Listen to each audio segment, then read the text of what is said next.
La gifle menstruelle. Vous connaissez?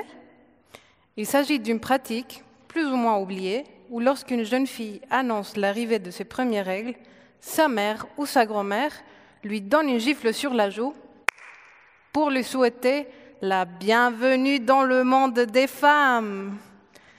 Dans ma thèse, je m'intéresse à comprendre sociologiquement comment les femmes se transmettent les savoirs autour des règles. Pour cela, j'ai d'abord exploré les travaux des anthropologues et des sociologues et j'ai découvert qu'autrefois, le sang menstruel était perçu comme une substance dangereuse, maléfique, qui pouvait faire tourner le lard, le poisson, le lait ou le vin. Cela explique pourquoi les femmes étaient isolées pendant cette période.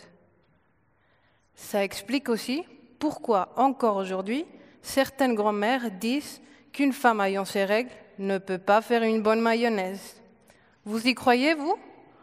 Moi, j'avais des doutes. C'est pour cela que j'ai réalisé des entretiens auprès de 3 générations de femmes françaises et j'ai diffusé un questionnaire auquel 600 personnes ont répondu.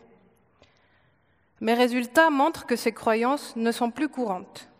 Cependant, seulement 20% des enquêtés disent connaître l'histoire des premières règles de leur mère ou de leur grand-mère.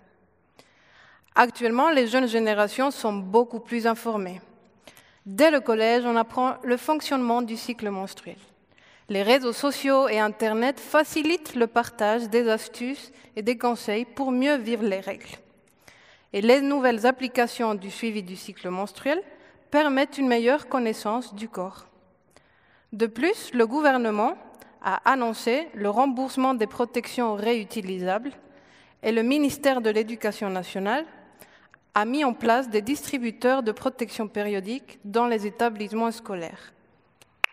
Pas mal comme progrès, non? Ma thèse cherche à apporter une prise de conscience autour de ce sujet qui est resté longtemps éloigné, ignoré et caché. En effet, la gifle menstruelle est aujourd'hui remplacée par des pratiques beaucoup plus positives. Par exemple, 15% de mes enquêtés disent avoir reçu un cadeau, une sortie au restaurant ou des félicitations pour accueillir leurs règles. C'est beaucoup mieux qu'une gifle, non? Merci.